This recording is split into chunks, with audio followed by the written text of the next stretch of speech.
Good morning all of you. मैं मनोज कुमार मीना।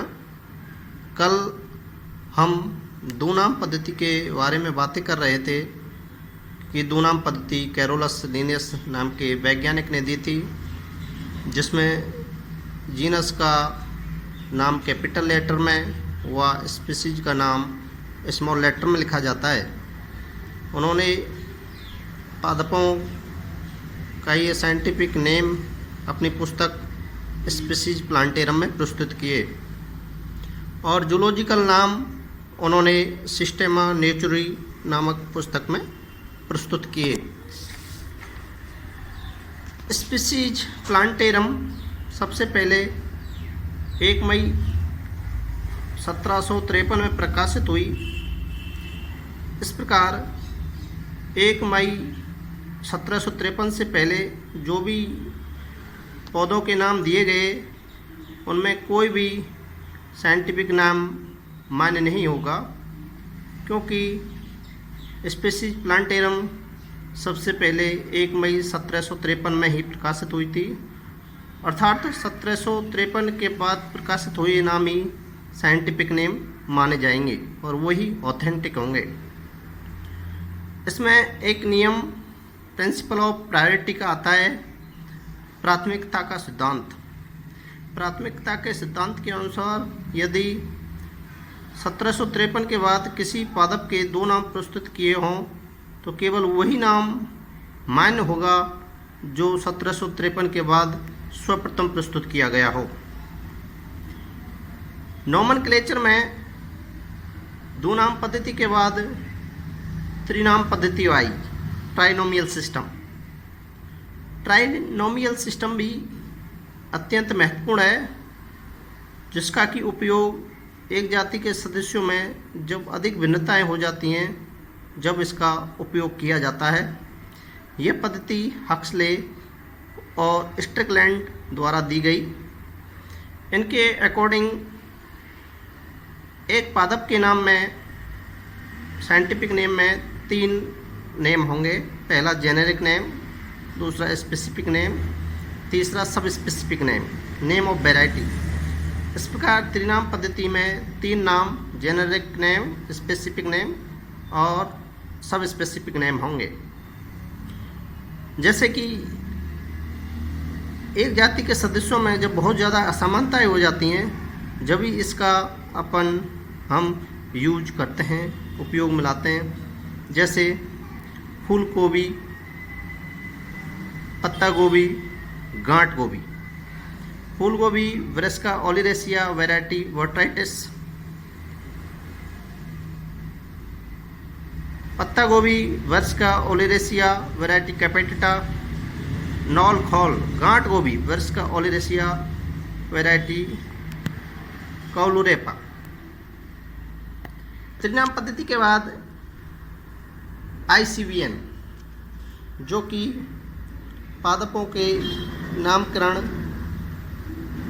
से संबंधित है। इसमें पादपों के नामों के साइंटिफिक नेमों के लिखने का एक नियमों का ये समूह है, जिसका पूरा नाम international code of botanical nomenclature है। ये नियमों का संग्रह 1961 में लागू हुआ तथा इसको सर्वप्रथम 3 वैज्ञानिकों द्वारा दिया गया। स्पेरेग्यू, हिचकॉक व ग्रीन नाम के वैज्ञानिकों ने सर्वप्रथम ICVN को दिया। इसका पूरा नाम अपन पढ़ चुके हैं, international code of botanical nomenclature. ICVN एक संस्था है जिसने पादपों के साइंटिफिक नियमों से संबंधित नियम दिए और उनका संग्रह है नियमों का। इसके नियम इस प्रकार हैं। रूल्स ऑफ ICVN की दो नाम पद्धति के अनुसार प्रत्येक स्पीसीज या जाति का नाम 2 में 2 नाम सम्मिलित होते हैं। जैसे पोटैटो का नाम सोलेनम ट्यूबरोसम है तो सोलेनम जेनेरिक नेम हो गया और ट्यूबरोसम स्पेसिफिक नेम हो गया। इसमें जो जेनेरिक नेम है उसका पहला लेटर कैपिटल लिखा जाता है, जेनेरिक नेम का स्मॉल में लिखा जाता है। दूसरा नियम पादप नामकरण में टोटोनेम्स पुनर्नाम मान्य नहीं होंगे, अर्थात जिन पादपों के नाम में जेनेरिक व स्पेसिफिक नाम सेम होंगे वो इस नियम के अकॉर्डिंग मान्य नहीं होंगे, जैसे मैंजीफेरा। इस प्रकार टॉटोनोमस नाम ICVN के रूल्स के अकॉर्डिंग मान्य नहीं है। कोई भी साइंटिफिक नेम ज़्यादा छोटा या ज़्यादा लंबा नहीं होना चाहिए और इनकी लेटर्स की लंबाई, इनके नामों की में लेटर्स की संख्या 3 से 12 तक ही होनी चाहिए। जेनेरिक नेम का पहला अक्षर बड़ा व स्पेसिफिक नेम का पहला अक्षर छोटा होना चाहिए, जैसे अपन लिख रहे हैं मैंजीफेरा इंडिका। हाथ से लिखते समय या टाइप करते समय दोनों नामों को अलग अलग रेखांकित किया जाना चाहिए, मतलब अंडरलाइन किए जाने चाहिए। साइंटिफिक नेम होते हैं उनको अंडरलाइन किया जाना चाहिए।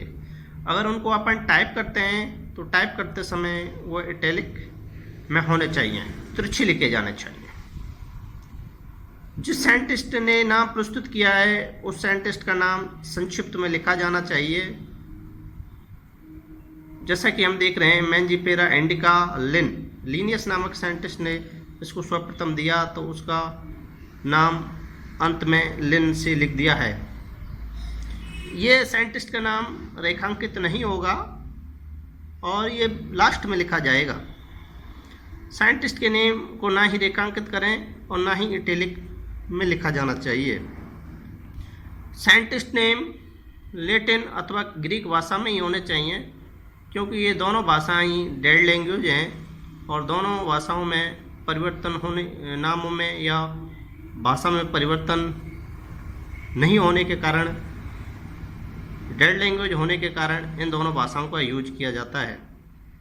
नए खोजे गए पादपों को हर्बेरियम सीट में रखा जाना चाहिए ICVM के अकॉर्डिंग, जिसकी मानक साइज 11.5 से 16.5 इंच होनी चाहिए। इस प्रकार ये ICPN international code of botanical nomenclature में पादपों के नामकरण से संबंधित नियम दिए गए हैं, जो कि सभी जगह मान्य हैं। और सबसे अच्छी बात यह है कि ICVN से पादपों का नामकरण होने से यूनिफॉर्मिटी आ जाती है, अर्थात सारे संसार में एक पादप को उसी साइंटिफिक नाम से जाना जाएगा। अन्यथा इसके नाम हर एक देश में, हर एक कंट्रीज में अपनी भाषा के अकॉर्डिंग अलग अलग हो जाएंगे, जिससे अपन समझ नहीं पाएंगे। यहाँ से आगे की जो बात है वो अपन कल पढ़ेंगे। Thank you.